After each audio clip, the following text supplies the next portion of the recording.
პირველ რიგში თაკო ყვებით არ უნდა დავიწყოთ. რას ნიშნავს ფსიქონუტრიციოლოგია? ანუ რა კავშირშია ფსიქოლოგია ნუტრიციოლოგიასთან? ფსიქოლოგიური ფაქტორი არის ერთ-ერთი წამყვანი და ძალიან მნიშვნელოვანი. განსაკუთრებით ქალებს ეს ცხიმი როგორც ჯავშანი. თავდაცვითი ხო, რეაქცია. ყველაფერი მაინც რაღაც ქვეცნობიერიდან მოდის. ამიტომ მხოლოდ დიეტით და მხოლოდ აკრძალვებით გამარჯობა, თქვენ უყურებთ Wellness Podcast-ს, მე ვარ თაკო ბასილია. დღეს ჩვენ ვისაუბრებთ ფსიქონუტრიციოლოგიაზე. ჩემი სტუმრები არიან ნანი კოშონია, ფსიქოლოგი და ნატა გაგუა, ექიმ ნუტრიციოლოგი. გამარჯობა. კეთილი იყოს თქვენი მობრძანება, ძალიან მიხარია. ჩვენც ძალიან გვიხარია შენთან სტუმრობა. მოდი დავიწყოთ საუბარი და აუხსნათ მაყურებელს თუ რას ნიშნავს ფსიქონუტრიციოლოგია. ანუ რა კავშირშია ფსიქოლოგია ნუტრიციოლოგიასთან. ზოგადად ფსიქონუტრიციოლოგია ეს არის ახალი განვითარებადი დარგი, რომელმაც ჩამოყალიბება დაიწყო დასავლეთში, კერძოდ ამერიკის შეერთებულ შტატებში, სადღაც დაახლოებით 20-25 წლის წინ და დღეს ეს არის მულტიდისციპლინარული მიმართულება, რომლის მთავარი мотиваცია, რატომაც დაიწყო განვითარება არის ის, რომ სოფლიოში ბოლო წლები, აი 70-იანი წლების შემდეგ არის ძალიან აქტიურად, ასე ვთქვათ, გავრცელებული ეს სიმსუქნის ეპიდემია. არის კვლევები, რომელიც ცხადყოფს იმის შესახებ, რომ აი 70-იანი წლების შემდეგ 30%-ით ზოგადად გლობალურად არის მომატებული ჭარბწონიანობა. და სწორედ ამან უბიძგა, რომ აი ეს დარგი, ამ დარგს გაერთიანებია ორი მიმართულება: ფსიქოლოგია და ნუტრიციოლოგია. ანუ ჩვენ აი ამ დარგით მოვიცავთ ორივე სფეროს ადამიანში, ბიოლოგიას და ფიზიოლოგიას. თქვენ როგორ გადაწყვიტეთ, ესე იგი, თანამშრომლობა და როგორ შექმნით ეს გუნდი ორი სიტყვით რომ მომიყვეთ? რატომ გადაწყდა ესე? დავიწყო. იცი რა, რაღაცა შეიძლება ითქვას, რომ შემთხვევით, თუმცა ალბათ შემთხვევითობა არ არსებობს ზოგადად. თავის დროზე, მრავალი წლის წინ მე ვიყავი ნატას პაციენტი. ძალიან ისეთი დიდი და არა სახარბიელო, ასე ვთქვათ, გამოცდილება მქონდა ამ მხრივ, იმიტომ რომ მქონდა რაღაც პერიოდის განმავლობაში ჭარბწონის პრობლემა, მაგრამ ვერ ვაგვარებდი ხანგრძლივ პერსპექტივაში. ანუ დავიკლებდი, მე ისევ ვიმატებდი და აი ეს ცნობილი დიეტები ხო დაიწყე, მე ისევ მოიმატე, მე ისევ დაიწყე და ვუბრუნდებოდი იმ საწყის. და ერთჩვენიერ დღეს ერთმა ჩემმა გაიხაროს იმ ადამიანმა, გამაგზავნა ესე მითხრა, რომ არსებობს ესეთი დიეტოლოგი, ნატა გაგუა და მოვხდი ნატასთან. შემდეგ მივახცია ძალიან სწრაფად, უმტკივნეულოდ თვე ნახევარში როგორ მახსოვს, აი ეს რაღაცა საკვანძო 8-9 კილო, რომელიც სულ მაწუხებდა, დავიკელი და რაც თავარია შევინარჩუნე. ნუ იქამდე მინდა ვთქვა, რომ ზოგადად ახლა ბავშვობიდან გიждდებოდი ყოველთვის ძალიან მაინტერესებდა ფსიქოლოგია, უბრალოდ არასოდეს წარმომედგინა, რომ შემიძლია ჩემი პროფესიად მექცია. ეს ყოფილი რაღაც სხვა დარგში ვიყავი, ასე ვთქვათ.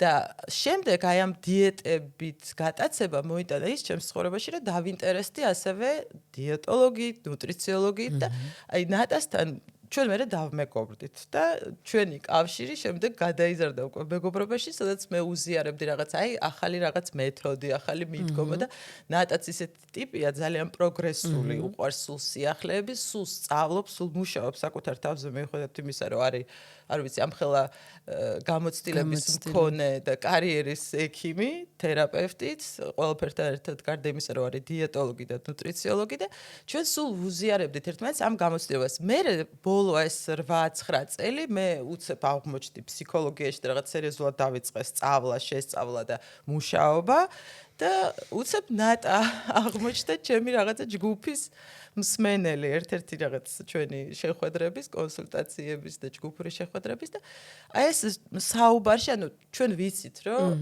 ძალიან მნიშვნელოვანია გახდომის დროს და აი ამ პროცესს როდესაც გადის ადამიანი, ანუ ფსიქოლოგიური ფაქტორი არის ერთ-ერთი წამყვანი და ძალიან მნიშვნელოვანი და აი ესე თავისთავად აი ესე გაჩნდა, თან ვიცოდით, რომ დასავლეთში ეს მიმართულება ვითარდება სულ უფრო და უფრო აქტიურად და გადავწყვიტეთ ჩვენი თანამშრომლობა. ეხლა ალბათ ნატას თქვენი პროფესიების დაკავშირება და შეიქმნა ესე. ძალიან საინტერესოა. მე ძალიან ხო, საინტერესო. აი ნატაბა გამოცდილება რომ გამოცდილება. გაგვიზიაროთ, მაგალითად აი ხა ნანიკო მახსენა რომ აი ესე ხშირად ვიმატებდი, ვიკლებდი ხო, სულ რაღაცა დიეტების დაუსრულებელ ციკლში ვიყავით. ხო, რა თქმა უნდა, ხა გამოცდილება გაქვთ უდიდესი და მაინტერესებს როგორ უნდა მოაგვაროს ადამიანმა, რომ აი ამ ციკლიდან დააღწიოს თავი. პირველ რიგში თაკო კვებით არ უნდა დავიწყოთ, როდესაც არის ჯანმრთელობის პრობლემა და სიმსუქნე. კვებით არასოდეს არ უნდა დავიწყოთ, კარგად უნდა გამოვკითხოთ ჯერ პაციენტი, რა გამოიარა, რა კვების პროტოკოლები ქონდა, გამოცდილება, როგორ იკვებებოდა, რატომ უბრუნდებოდა. ყველას აქვს თავისი ისტორია. მე ორი ერთნაირი პაციენტი არ მინახავს. აქედან გამომდინარე, მიდგომები სხვადასხვანაირია და რაც უფრო სიღრმისეულად სწავლობ ამ გამოწვევას, მით უფრო წუნდები იმაში, რომ აი გემოვნური თვისებები, საკვების რაოდენობა, მიღების სიხშირე, ყველაფერი მაინც რაღაც ქვეცნობიერიდან მოდის.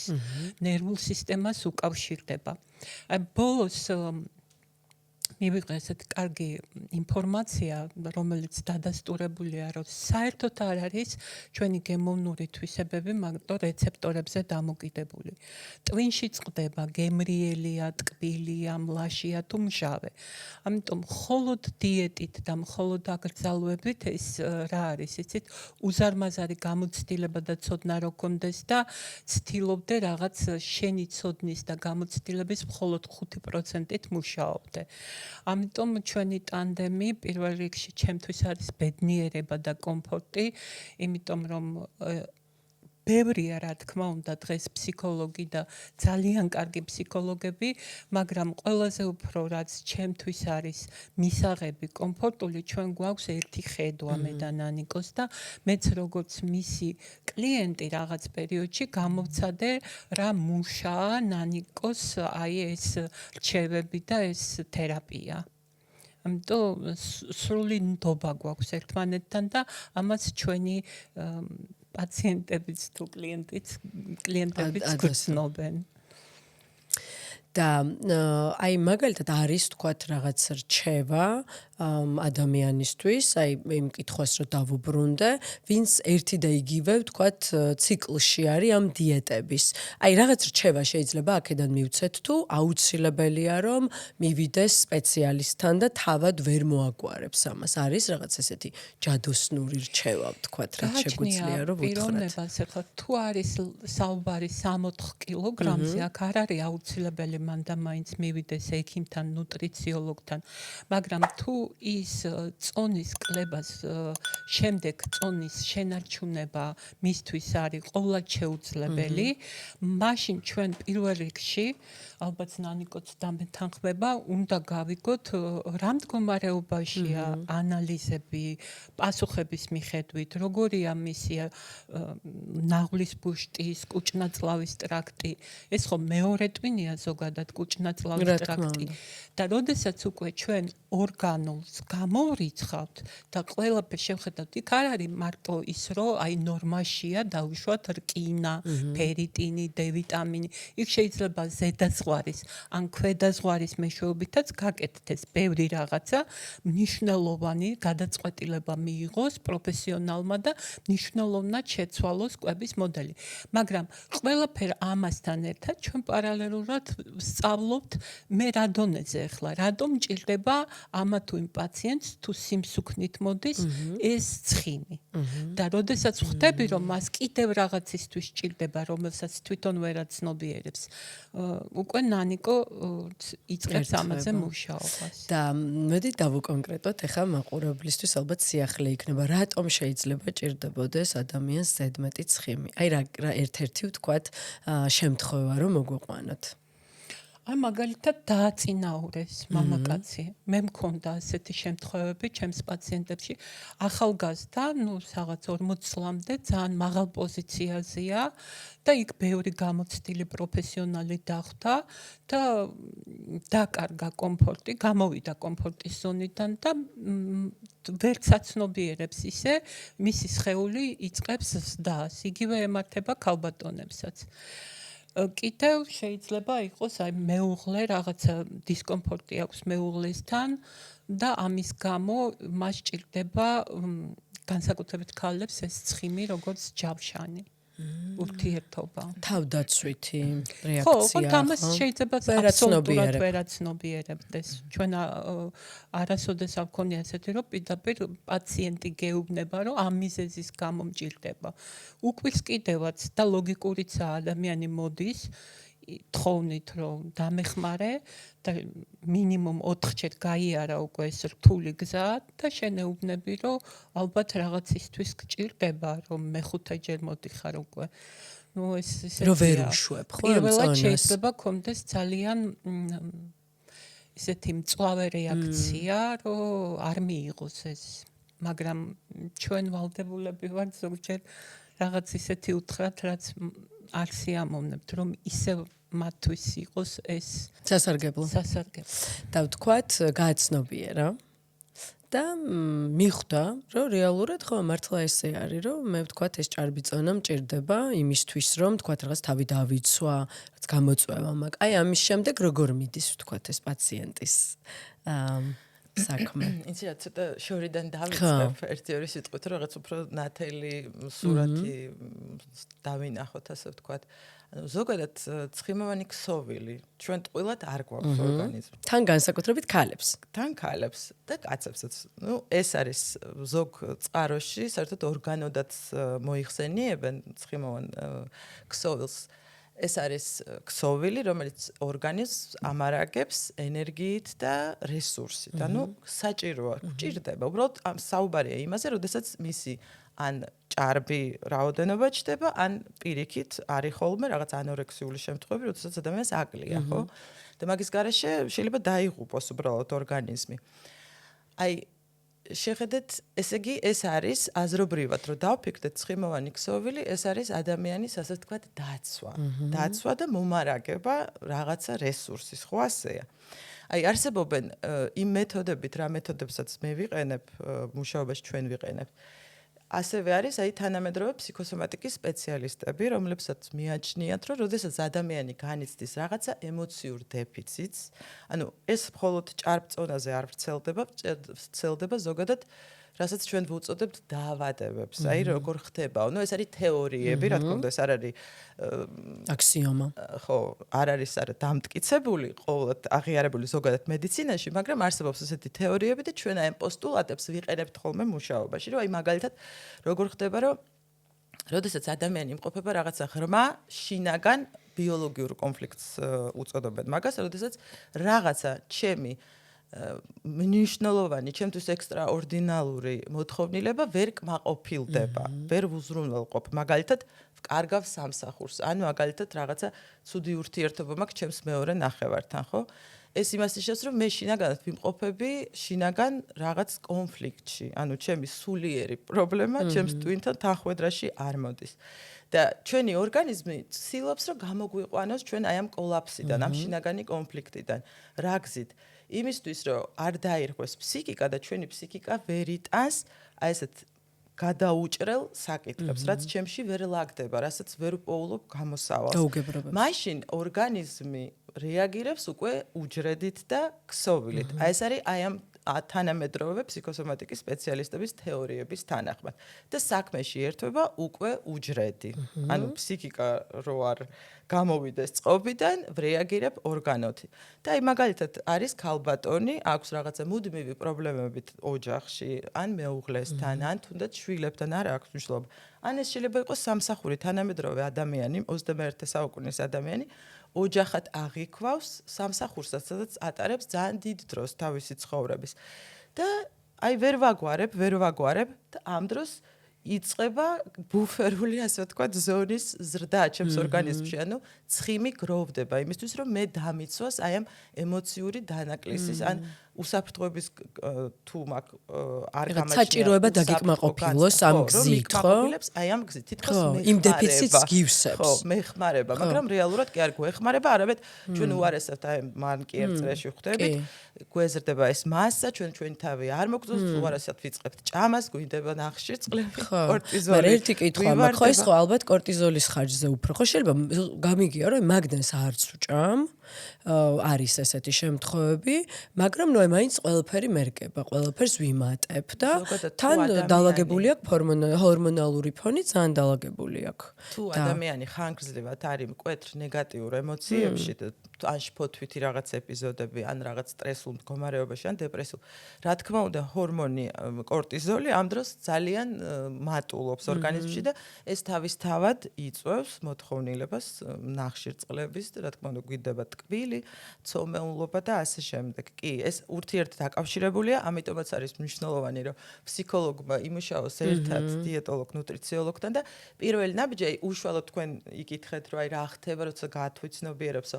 ისიც რა ჩვენ ვიყენებთ იმ ინსტრუმენტებს მუშაობაში, რომ ეს არ არის აი ნუ როგორც ფსიქოანალიზის კლასიკური სკოლა, როდესაც ადამიანი ჩდება, ვიწყებთ რაღაც საუბარს, განხილვას. არა, ეს არის სხვა მეთოდები, სხვა სკოლები, სხვა მიდგომები, მაგალითად ერიქსონის ენას, აი რაღაცა მეტაფორით, ეს არის თამაშით ხდება, როდესაც აი ეს ცვლილება ფსიქიკაში ინერგება ძალიან რბილად, იმიტომ რომ თუ ადამიანი ანუ ჩვენი ფსიქიკა გვიმალავს ჩვენ ტრამვებს, რეალურ ტრამვებს, რასაც ადამიანი ძალიან განიცდის, ის არის სადღაც სხვა დეპოებში ტვინის მიჩქმალული და იმასთან ესე პირდაპირ ადამიანს ცნობიერი ტვინის, მაგიტომაც არის ხო რაღაცა ღრმა ქვეცნობიერი სამყარო და ცნობიერი სამყარო და სადღაც აი იმ ქვეცნობიერ სამყაროში არის გადაგდებული, ასე ვთქვათ, აი ეს ძალიან რთული რაღაც შენი ისინი მოვლენები, შენი ცხოვრების და იმას რო არ შევეხოთ და ადამიანი ჯერჯერტი შეიძლება ვერც შევეხოთ, იმიტომ რომ ადამიანს არც შეიძლება არც გაახსენდეს ეს რეალურად აქვს დავიწყებული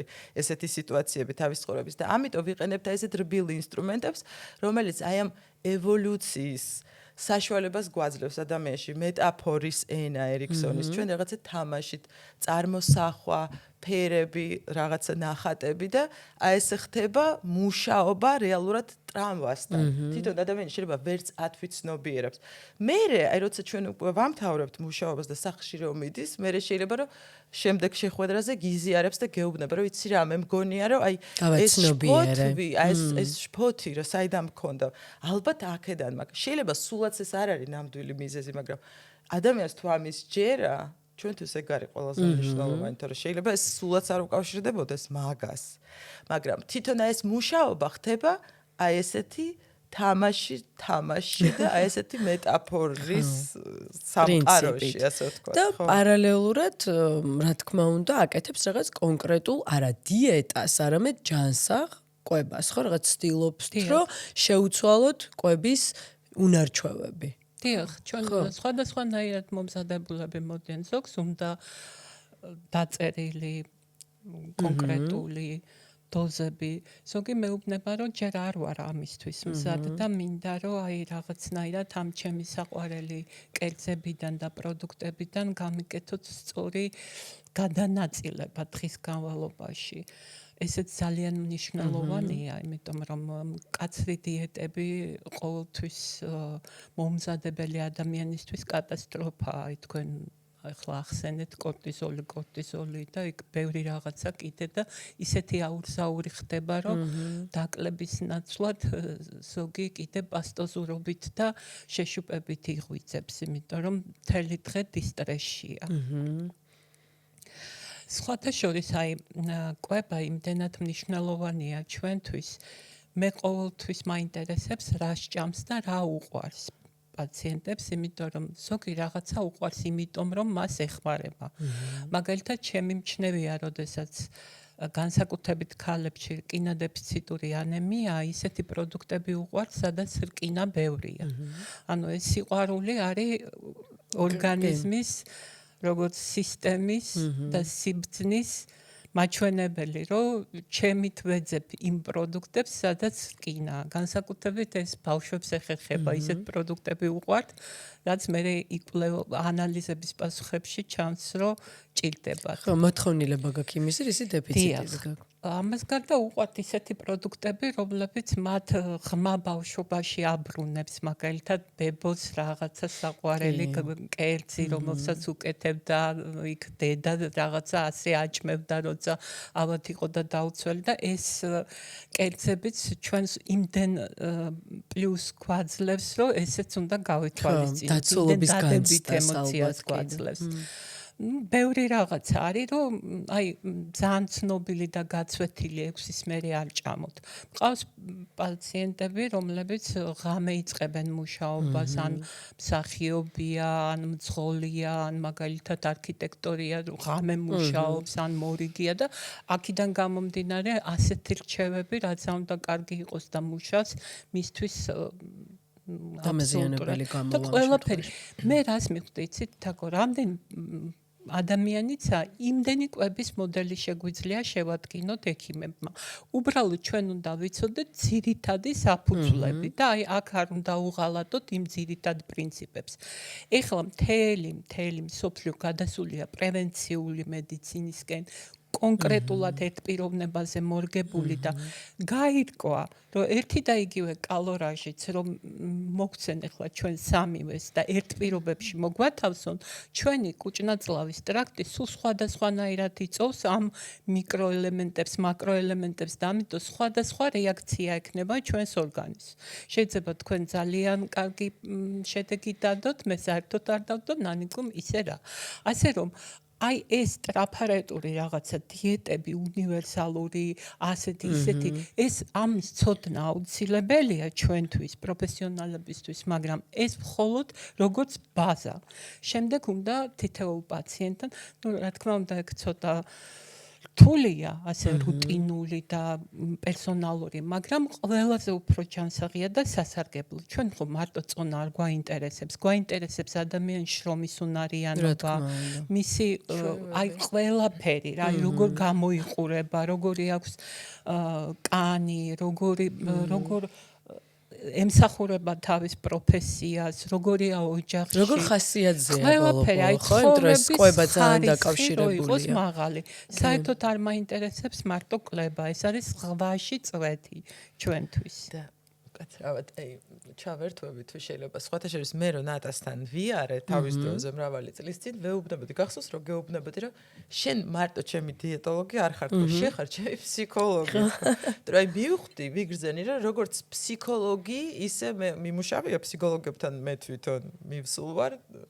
არაერთთან და ვეუბნებოდი, რომ როგორც ფსიქოლოგი, ისე მე მუშავებით. ხო, ეს არ იყო მხოლოდ დიეტის, სწორედ ამიტომაც ალბათ გამოიღო ის შედეგი თავის დროზე, რაც გამოიღო, რომ რა ვიცი, დღემდე დიახ, ძალიან ბევრი და საინტერესო ინფორმაცია მოდის, აი ნუტრიციოლოგიაზე განყენებულად არის ძალიან უფერული. აი მაგალითად ადამიანს უყვარს ტკბილი. არის ასეთი ადამიანები, რომ დესერტის გარეშე არ შეუძლიათ, ხო? ჩვენ ვასწავლით, როგორი უნდა იყოს ჭურჭლის ფორმა, მაგალითად თეთრი მრგვალი, ხო? აუცილებლად ასეთ ჭურჭელზე მოთავსებული კერძი ბევრად უფრო ტკბილი მოგეჩვენებათ და სწრაფად დაგანაყრებთ. ეს არ არის ჩემი აღმოჩენა, ამაზე მეცნიერები მუშაობდნენ. თუ 4 კუთხედი დიახის ძალიან მიყენებთ ამას და კარგი 4 კუთხედი შავი იქ უფრო ჭარბობს, უფრო მომჟაო და მწარე გემოების დაჭერა და ეს იმდენად დამტკიცებულია და იმდენად უკვე კლინიკაში, კლინიკური პრაქტიკის დროსაც მუშაობს, რომ არ არის აუცილებელი მხოლოდ შეზღუდვა. შეგვიძლია ასეთი ხრიკებითაც შეუმსუბუქოთ მათ ეს რუტინა ყოველდღიური. ძალიან ბევრი ფერსია დამოკიდებული, არომატზეა დამოკიდებული. აი მაგალითად, რატომ არის ბევრი რესტორნები, რომ ზღვის შრიალის ხმა თუ სხვა ახლოს არ არის, რომ თევზის გემო ამ დროს 30%-ით იზრდება და ისეთ რესტორნებში უფრო ბევრად იზრდება გემოვნური კლიენტების თითქოს რაოდენობა თვისებები, ხო? და ეგემრიელებად. აი ესევეა დესერტებში სპეციალურად სურნელები, რომლებიც აძლიერებენ ამას. და ეს მეცნიერებაც მე ვფიქრობ ნუტრიციოლოგებმა და ფსიქოლოგებმაც უნდა იცოდნენ. ჩვენ უკვე ძალიან საინტერესო საბედნიეროდ რაღაცაა. ეს ინფორმაცია გვაქვს და ძალიან გვეხმარება. ძალიან საინტერესოა თან განსაკუთრებით ტკბილის შემთხვევაში, იმიტომ რომ დიახ, ფერსაც მნიშვნელობა ხო, აქვს. აი არა? მაგალითად ბავშვებს უყვარს ვარდისფერი. გაირკვა რომ ვარდისფერი ნაყინი ბევრად უფრო ტკბილი ეჩვენება, თუმცა ობიექტურად ადამიანებს ვიდრე სხვა ფერი. იმიტომ რომ ვარდისფერთან ასოცირდება ტვინი სიტყვა. აღიქვამს, რომ ტვინი აღიქვამს და თვითმფრინავში ბევრი ამბობს, რომ ყველაფერი უგემურიაო. ეს იმიტომ რომ იქ წნევაა სხვანაირი. ან როდესაც ჩვენ ვართ ვირუსი ან გაძება ცხვირი არ სუნთქავს იმ დროს ყველაფერი გვეჩვენება უგემური. ეგეც იმიტომ რომ გემო იგივეა, მაგრამ ჩვენ ვერ აღიქვამ.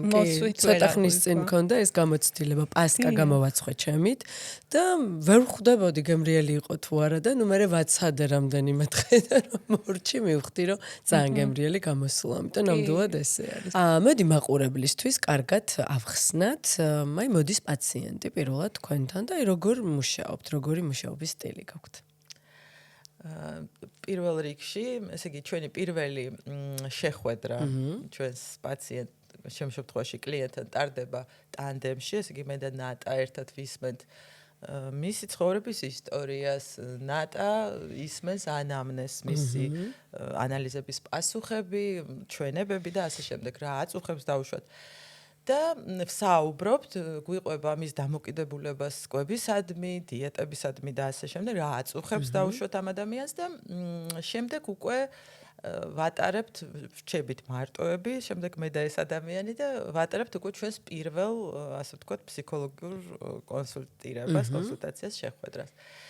ანუ ჩვენი ამოცანა პირველ რიგში აი ნატამაც თქვა წეღან რომ თავიდან ვიწყებთო ჯერო ადამიანთან გასაუბრებითო და გარკვევით რა სად ვართ ხო სად არის ეს ადამიანი და ჩვენს უკვე მასთან ერთად ესე იგი ჩემი როგორც ფსიქოლოგის პირველ რიგში ამოცანა არის რომ ეს ადამიანი დავამშვიდოთ აუცილებლად ეს რაღაცა ეს დამოკიდებულება აი ამ საკითხისადმი ეს დაძაბულობა ხა ძირითადად ჩვენთან რომ მოდიან რომ აქვთ ეს ან ჭარბწონიანობის თემა ან პირიქით აქვთ დეფიციტი ხო და ადამიანი ამ მდგომარეობაში არის როგორც წესი ხოლმე დისტრესულ მდგომარეობაში აი პირველ რიგში ჩვენ ეს შფოთვითი რაღაც მოვლენები ეს დაძაბულობა ეს უნდა მოიხსნას აუცილებლად რომ ადამიანმა ეს რაღაცა საღი გონებით შეძლოს და საღი ემოციებითაც აუცილებლად შეხედოს ამ თავის მდგომარეობას და სიტუაციას და უკვე შემდეგ ვიწყებთ ჩვენ მუშაობას და მინდა ასევე ვთქვა რომ პირველ რიგში არის ძალიან მნიშვნელოვანი და რომ ადამიანმა შეცვალოს თავისი წარმოდგენები, თავისი მრწამსი ამ საკითხისადმი, იმიტომ რომ აი არის ხოლმე შემთხვევები რომ აი ადამიანი მოდის და გეუბნება რომ ნუ იცი რა არის ნუ გენეტიკაა ანუ აი ესეთი გადაწყვეტილება ესეთი თავისთვის აქვს დიაგნოზი დასმული რომ დასკვნა რომ всё აი არის ეს გენეტიკა და მას არაფერი არ ეშველება ანუ ესე უყურებს ამ საკითხს რა თქმა უნდა ჯერ პირველ რიგში მუშაობთ ანუ მუშაობთ როგორ გვაქვს ფაქტები არის კვლევები რომელიც ცხადყოფს კი რა თქმა უნდა არის გენეტიკური ფაქტორი ძალიან მნიშვნელოვანი ეს არის კვლევებით დამტკიცებული თუ დაგვრჩებათ რომ მოუყვებია ეს Hunger Winter რო იყო ამსტერდამში ნიდერლანდებში მეორე მსოფლიო ომის დროს როგორი იკვლია ეს საკითხი რამდენად მოქმედებს მართლა გენეტიკური ფაქტორი მაგრამ ეს არ არის გადამწყვეტი ანუ ეს იმას არ ნიშნავს რომ შენ შეგიძლია ევოლუცია განიცადო ასე თქვა და რაღაცა შეცვალო თუ კი გაქვს ნამდვილად ამის სურვილი და აი ამ რწმენის შეცვლა არის არქიმნიშნულოვანი იმისთვის რომ რა თქმა უნდა ჩვენი მუშაობა შემდეგ იყოს შედეგიანი და ჯერ ვუთმობთ დროს აი ამ საკითხს აუცილებლად და პარალელურად კვებაც ალბათ პარალელურად კვებაზეც მუშაობთ ხო თუ ჯერ აი ფსიქოლოგიის აი ამ გასაუბრების მერე უკვე აი ამ ანამნეზზე დაყრდნობით შეიძლება კიდე რაღაც ანალიზები დაჭირდეს თხოვოს თუმცა მომზადებულები მოდიან ხოლმე და ყველაფერი აქვთ ხოლმე უკვე წინასწარ გაკეთებული და ნატა უკვე უდგენს მის ინდივიდუალურ კვების რეჟიმს ანუ დიეტას რომელიც არის 2 კვირიანი. გასაგებია. და ნატასთან გადავალ ახლა კითხვით. ნატ ახსენეთ კალორიები და დეფიციტი და რა აზრის ხართ ამასთან დაკავშირებით, იმიტომ რომ მე პირადად არ ვარ იმის მომხრე, რომ ადამიანმა ესე სტანდარტულად, სტერეოტიპულად გამოითვალოს, რომ მე ამდენი კილო ვარ, ამდენი სიმაღლე და მე ხა აი ამდენი კალორია უნდა დეფიციტში ვიყო, თქვათ, ქალი 1500-ან 1600 კალორიულ დეფიციტში, რომ დავიკლო. და სინამდვილეში ვარჯიშობს კვირაში, არ ვიცი, 5 ჯერ შეიძლება, არის ესეთი შემთხვევები და აი გონიათ, რომ 1600-ს თუ არ შეჭამს, თუ აცდება ამას, ვერაფრით ვერ დაიკლებს და ხო მე პირადად ჩემი გამოცდილებით რაც არის 2000-იც მიჭამია და აი ესე კი არ დამითვლი, აი დაახლოებით ახლა ხო ხვდებით, ან ზუსტად მგონი ვერც დათვლი და გადასარევად დამიკლია, იმიტომ რომ ჯანსაღად როცა მიირთმევ და რო ცდილობ, რომ ყველაფერი დააბალანსო, რა ვიცი, გადასარევად ვიკლებ, მაგრამ მე მიბრუნდებიან და მეუბნებიან, იმიტომ რომ შენ არ გაქვს პრობლემაო და არ გაქვს გენეტიკური ფაქტორიო და აი რას ფიქრობთ ამასთან დაკავშირებით? გენეტიკურით დავიწყებ, აი ნანიკომ ძალიან სწორი აქცენტები გააკეთა, მაგრამ მე დავამატებ როგორც კლინიცისტი კიდე, რომ გენეტიკა ზოგჯერ გადაჭარბებულად ვაძლევთ დიდ უპირატესობას. როდესაც პაციენტი მოდის და ეკითხები, ბებია, დედა, რა თქმა უნდა, ამას ყველა ექიმი ეკითხება, არა მარტო ნუტრიციოლოგი. ირკვევა, როცა სიღრმეში მიდიხარ და ბევრ კითხვებს უსმენ, რომ ოჯახია, სტუმართმოყვარე, სულ სამზარეულოში ფუსფუსი, სულ ცომი და ნახში წყლები, სულ რაღაცა წვეულებები და ასეთ ოჯახში ქალბატონებიც და მამაკაცებიც, რა თქმა უნდა, ჭარბიწონით გამოირჩევიან, იმიტომ რომ არის ოჯახები, სადაც თითქმის არ კეთდება საკვები, ან ყურადღებითაა ყველა და იქ არ არის ასეთი მკვეთრად ჭარბწონიანები. ამიტომ ესეც უნდა გავარკვიოთ, როდესაც გენეტიკა თუ გვინდა ობიექტური ამას გარდა არის ეპიგენეტიკა. მე ძალიან ბევრი მყავს სამეგობროში, გენეტიკური განწყობა აქვთ, მაგრამ იდეალურ ფორმაშია, იმიტომ რომ იმუშავეს ამ და გამოიყენეს ამ ეპიგენეტიკაზე ახლა აღარ გავაგრძელებ, რა მნიშვნელობა აქვს, რომელი გენები ამუშავდება ჩვენი ცხოვრების წესის მიხედვით. რაც ეხება კალორიებს, ეს უფრო მე-20 საუკუნის თემა იყო. 21 საუკუნეში კალორიების დათვლა ვალდებულია მხოლოდ ექიმები, ნუტრიციოლოგები, ენდოკრინოლოგები, ისიც სულ სხვა მიზნით, რომ დააბალანსონ. აი ნახეთ, ახლა წარმოვიდგინოთ, რომ მაგალითად გამოვითვალეთ რაღაცა 1800 მჭირდება დავუშვოთ. აქედან რამდენია მცენარეული ცილა, რამდენია ცხოველური ცილა, რამდენია მცენარეული ცხიმი, რამდენია ცხოველური ცილა. ბევრი ითვლის ამას. ამას გარდა მე შეიძლება ეს კი ვჭამო, მაგრამ ისე დავალაგო და ისეთი კერძებით და პროდუქტებით, რომ საერთოდ კუნთის განლევა დამეწყოს და ცხიმოვანი ქსოვილის დაგროვება. კიდე ის რომ ისე გადავანაწილო, რომ საერთოდ სულ მშიერი ვიყო და ისევ კორტიზოლთან მივიდეთ და ისევ ეს დისტრესული თემები წამოვიდეს. ასე რომ აი ეს ბუღალტერია ძალიან მეწოდება, ვინც ამით ან ანებებენ თავს რაღაც მომენტზე, იმიტომ რომ გაუსაძლისია. და კიდე არიციან დეტალები, აი მაგალითად ვაშლი, ზოგადად რა თქმა უნდა გიწერს ნებისმიერი ხელოვნური ინტელექტი, მაგრამ ის სეზონურობის მიხედვით 20% შეიძლება მეტი იყოს კალორია. მაგალითად ანტონოვკას ბევრად მეტი აქვს, ხო? ხო და ამაში იბნევიან განსაკუთრებით ახალგაზრდები თუ არიან და ბევრი იმდენი დრო ეკარგება. მე მაგალითად მეწოდება ადამიანი, რომლის თემა ეგ არ არის და საათობით კარგავს დროს და არანაირი შედეგი არ მოაქვს. და კიდე აი მე რასაც დავაკვირდი, ვთქვათ არის რომ ეს 1500 კალორიას ვთქვათ შეჭამს ადამიანი მიირთმევს ერთი თვის განმავლობაში, აი განსაკუთრებით ქალების შემთხვევები ვიცი მე. და არიან გადასარევ ფორმაში. მე რაღაც პატარა აურევ, სადღაც წახვალ რამდენიმე დღე ცოტა განსხვავებულად შეჭამ და თითქოს ის 2 კილო ისევ ბრუნდება. აი რეალურად მაგ დროს რა ხდება? წყალია, ხო? რეალურად რა ხდება? იცით, ჩვენი ორგანიზმი იმდენად ჭკვიანი და ღია სისტემაა, რომ თუ ნაკლებს აძლევ, როგორც გონიერი დიასახლისი, ისე იქცევა. ნაკლებს მისცემ, ნაკლებს გამოიყენებს, დანარჩენს დაზოგავს.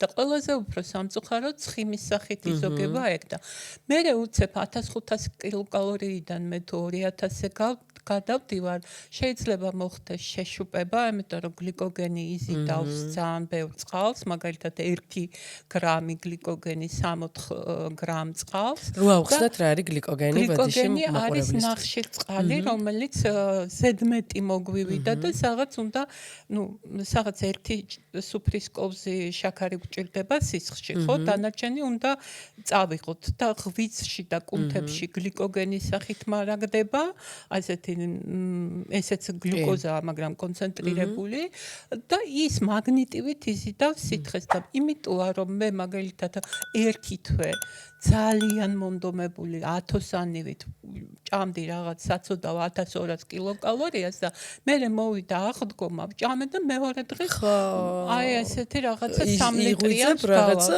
იმას გაფუებული ეს სითხის შეკავების ხარჯია კი რა თქმა უნდა ესეც გამოგვიცდია ყველას და არც ეს არ არის საშიში მაგრამ აქ შეიძლება წნევაც აუწიოს ადამიანში ფოთვებიც დაეწყოს ამიტომ უნდა იყოს ყველა სიტუაციაში მოქნილი, საერთოდ მეტაბოლიზმს ახასიათებს მოქნილობა.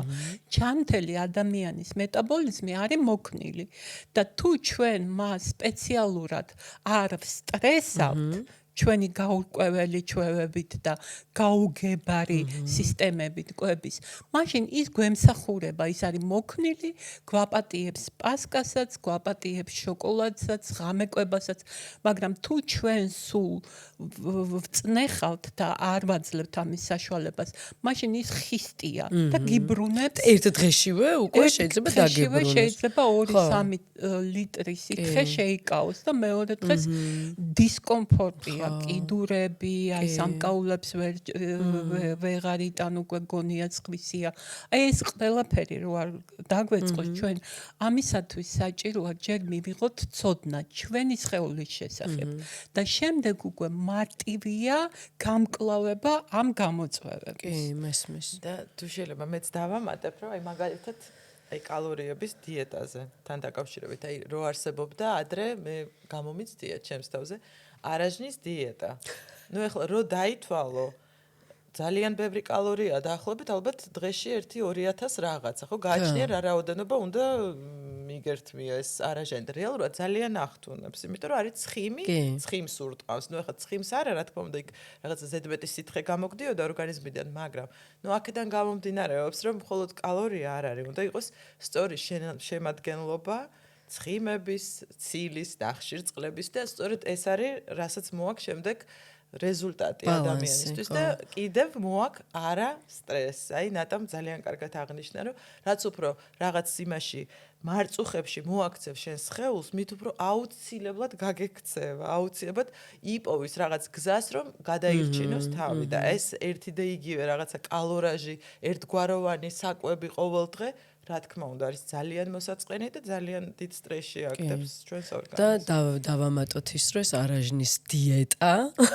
ვახსენეთ ჩვენ ისე რომ არის რაღაც წარმოუდგენელი ის მიუღებელი მოკლედ ორგანიზმისთვის არ არის ნამდვილად მისაღები თუმცა ნუ ყოფილა და კი და შამპანიურიც მახსოვს და რაღაც კვერცხი და ერთი ჭიქა კი ხო საოცარი დიეტების პერიოდიდან მოვდი ყველაფერი გამოცდილი მაქვს თაკო ამიტომ დიდი გამოცდილება მაქვს. და ყველაზე უფრო მნიშვნელოვანია ნახეთ თაკო ლოგიკას თუ გავყვებით, კვება არის ძირითადი ერთ-ერთი ჩვენი უმთავრესი ფუნქცია და ჯანსაღ ადამიანს საკვები და ზოგადად ჭამა უნდა უყვარდეს. და გამოდის რომ ჩვენ რაღაც ასაკიდან სულ გვინდა რომ არ გვიყვარდეს, გძულდეს, ამიტომ რაღაცა გაუგებარი გაყინული საკვები ჭამე, არ გაათფო თუ თბილი უფრო გემრიელია, ან პირიქით თუ არ ვითომ უგემურად იყვებო აი შეიძულე, რაც საშინელებაა, აი რაც ვთვლი, რომ დანაშაულია. მე მგონია მოქმედებს ძალიან მენტალურად. მოქმედებს. ძალიან, აი პირდაპირ. აბსოლუტურად ძალა გამოცლილი, იმიტომ რომ ეხლა როდესაც ჩვენ წლები გვემატება, ჩვენ გვჭირდება ძლოვანი ქსოვილიც, კუნთოვანი ქსოვილიც. ჯანმრთელ ადამიანს უნდა ქონდეს ნორმალური კუნთოვანი ქსოვილი. ძალიან ბევრი გოგო მოსულა ჩემთან, პაციენტად, რომლებსაც იდეალური წონა აქვთ, მაგრამ მათი სხეული არ მოწონთ. რატო? კუნთები აქვთ განლეული და ცხიმი აქვთ. აი, ცხიმოვანი ქსოვილი აქვთ ძირითადად და მართლაც ვეთანხმები. არ მოწონს მისი სხეული. ვერც სპორტულ დარბაზში მიაღწია შედეგს. ირკვევა, რომ რაღაცა ტკბილი იოგურტები, მაგალითად 4 ცალი ტკბილი იოგურტი და 2 ცალი კიტრი. ეს რა თქმა უნდა დიდხანს ვერ გაძლევს. კი ბატონო, თუ ექიმი გეუბნება, რომ 1 დღე გავაკეთოთ ან 2 დღე კვირაში, განტვირთვის დღე და ის შეგიდგენს და შეგითანხმებს, რაზეა საუბარი, ასე ბევრია, ბევრი კვების ინსტიტუტშიც და კლინიკებშიც ამას აკეთებს, მაგრამ ამისთვის უნდა იყო მზა. რა თქმა უნდა. და აი ეს ყველაფერი მიდის იქამდე, რომ ციკლის დარღვევა იწყება. 40+ თუა უკვე იწყება ოსტეოპენია, ოსტეოპოროზი. ანუ საერთოდ აღარ იცი მაგნიუმი გაქვს თუ არა ორგანიზმში, როგორ მდგომარეობაშია D3, B ვიტამინები. ეს ხო არ არის უბრალოდ მხოლოდ წონა.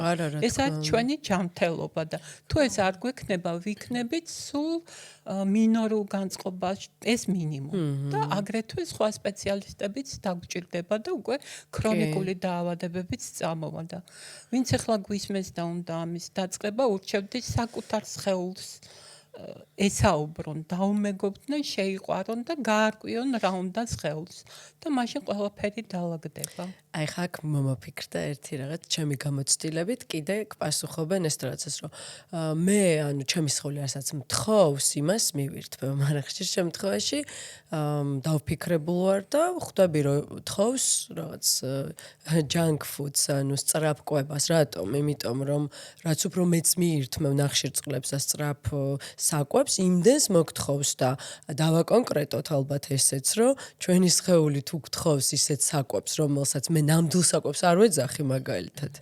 ამერიკაშიც არის ხა ეს ტერმინი real foods ეძახიან ნამდვილ საკვებს და მგონია რომ ამასაც ძალიან დიდი მნიშვნელობა აქვს რომ თუ ჯანსაღად იკვებები შენ შეგიძლია რომ ინტუიციურად მოусმინო შენ სხეულს მაგრამ თუ არ იკვებები ხო ფიზიკურად ვერ მოусმენ. არა თუ არ იკვებები და თუ შენი სხეულის ენა არ იცი რა თქმა უნდა გეთანხმებით ეს არის ისეთი კერძები რომლებიც ნუ საკვებსაც ვერ უწოდებ რა აი ფუჭი კალორიები ცარიელი კალორიები რომლებიც უბრალოდ დამოკიდებულებას იწვევს და აი ეს დოფამინის გამოტყორცნაზე ხარ მე მთელი ცხოვრება ანუ დოფამინის გამოტყორცნიდან დოფამინის გამოტყორცნამდე და ეგ სადაც მივდივართ ამ გზით ძალიან კარგად ვიცით სამივე მე ვამბობ ახლა როდესაც ადამიანი ჯანსაღად იკვებება და აი თქვენ ახსენეთ არაჩვეულებრივი ინტუიციური კვება რომელიც არის მწვერვალი ჩვენი ტანდემის როდესაც ადამიანს უკვე არ ჭირდება არც კალორიების დათვლა და არც ყოველდღიური კონსულტაცია სპეციალისტებთან უკვე გრძნობს რომ დღეს ჭირდება ცილა ხვალ უფრო ნახშირწყლები ეხლა გონებრივი შრომა აქვს და ჭირდება ფინიკი ეხლა ძილის დროა და აი ეს არის ის მწვერვალი რომლისკენაც მიმიყვავს ჩვენ თითეული ჩვენთან მოსული და სავსებით შესაძლებელია როცა სამივე ერთად მუშაობთ მაგრამ ჩვენ მის გასაკეთებელს ვერ გავაკეთებთ ისიც უნდა იყოს ჩართული ამ პროცესში ამიტოა სხვადასხვა შედეგები გვაქვს ექიმებსაც და ფსიქოლოგებსაც როცა არის ფანტასტიკური შედეგები მაგრამ ვიღაცები რომელსაც მენადობა არ აქვთ ან არ არიან ჯერ მზად არ უნდათ მაგრამ ჩვენთან რაღაცნაირად მაინც ვახერხებთ რომ ჩვენსკენ იყოს მოყვებათ მაგრამ თუ შეიძლება დავამატებ რომ მე და ნატა ზოგადად აი არ ვართ მაქსიმალიზმის და რადიკალიზმის მომხრეები აი მაგაში 80-20 აი არის ყველაფერი ხდება ცხოვრებაში გონი ეს ისედაც ესე ვიცით რომ მაგრამ ხანდახან რა თქმა უნდა მაგრამ ხდება სიტუაციები მე მაგათად აი ცოტა ხნის წინ მქონდა ესეთი პრეცედენტი რომ აი ძალიან მომინდა და მივირთვი და მართლაც ვიგრძენე, რომ სიამონება მივიღე, მაგრამ ეს თუ ახლა ჩემს რაციონში რეგულარულად კვირაში ერთხელ თუ არის, რა თქმა უნდა, ეს არის უკვე შენი თავის არა, კვირაში ერთხელაც არა, ძალიან ხშირად მიირთმევს ხალხი და მე მაგას ამს თქვა კოკა-კოლა. რო ავიღოთ, ხო? ძალიან თხოვს ორგანიზმი კოკა-კოლას ადამიანს და ანუ ძალიან მიყვარს და რა ვქნა და კი არ გიყვარს. როგორც ნარკომანი არის ნარკოტიკს და დამოკიდებული, ზუსტად იგივენაირად ხარ დამოკიდებული. ამას რო გაიაზრებ, მე ხვდები რომ შენ თავს არ ეკუთვნი. ხო, გმართავს უბრალოდ ეს ქიმიური ნივთიერება. დიახ, და აქვე ვიტყვი, რომ არაფერ შუაშია აქ ნებისყოფა. არაფერ. ძალიან ძლიერი ნებისყოფით მინახავს ადამიანები. მე მყავდა ერთ-ერთი ცნობილი ბალერინა, რომელიც აი კოკა-კოლას რატო? მე გაირკვა რა მოხდა. რომ უბრალოდ ენერგიას აძლევდა ვარჯიშების დროს და ისე მიეჩვია, რომ აი აბსოლუტურად უძლური იყო. კი, ბევრი სპორტსმენია სხვა შორის ამით სხერბლი. კი. ეგ არის უკვე დოფამინის მაგრამ აი რაღაც მომენტში აი 1000-ში ერთხელ მაგალითად ჩემი შვილი ტენისისტია და როქონია შეჯიბრება თქვათ თამაში დიდხნიანი და იყო რაღაც 5 საათიანი თამაში იყო მაშ 14 წლის ნუ ითიშებოდა ბავშვი უკვე არც წყალი ყოფნა რა თქმა უნდა რომ კოკა-კოლა მაგ დროს შეიძლება რომ და მოწამვლის დროს სხვა შორის ჩემთვის უშველია მაგრამ ნუ ეს ახლა ყოველდღიურად რომ სვა რა თქმა უნდა რომ მიეჩვევი და იქნები ამაზე დამოკიდებული. მაგრამ ზოგადად ახლა რა საინტერესოდ დაემთხვა, ახლა რამოდენიმე დღის წინ არაჩვეულებრივი წიგნი მინდა ყველას აი უსურო გაეცნო. ხო, ეს არის Dopamine Nation ქვია, ანუ დოფამინის ნაცია, მაგრამ რეალურად არის ერაზე, ჩვენ საუკუნეზე, ანა ლემკე არის ესეთი მეცნიერებათა დოქტორი, ნეიროფიზიოლოგია თუ არ ვცდები, ნუ აი არაჩვეულებრივი წიგნია.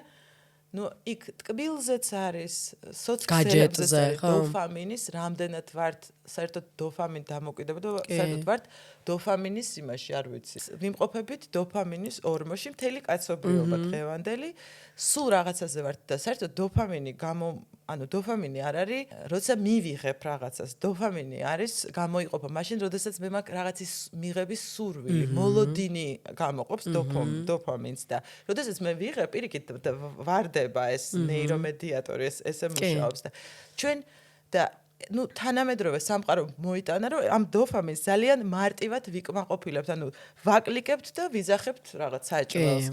ნებისმიერი ინფორმაცია არის ხელმისაწვდომი. ყველაფერი ძალიან მარტივად წყდება და ეს ხდის კიდევ უფრო დამოკიდებულ. იცით რატო ვლაპარაკობ, რომ ეს საკვებთანაც არის ძალიან კავშირში, იმიტომ რომ ერთ-ერთი ელემენტი არის საკვები, კიდე არის რაღაციდან სიამოვნების მიღება, რაღაციდან და ნუ ეს საუკუნე ამიტომაც არის, რომ არის ძალიან მომატებული ეს დეპრესიული ფონი, შფოთვეთი ნაწილი, ეს ყველაფერი ურთიერთ დამოკიდებულია და საჭმელზეც აი ამიტომ არის ძალიან მნიშვნელოვანი, რომ კი რადიკალიზმს არ ვემხრობით, მაგრამ აუცილებლად რაღაცა სისტემაში შენი თავი უნდა გააკეთოს. აი 80-ზე ამიტომ ვთქვით ჩვენ. ეს არის ჰიგიენა ტვინის და ფსიქიკის, ეს არის აუცილებელი. აი რაღაცა გაწმენდითი.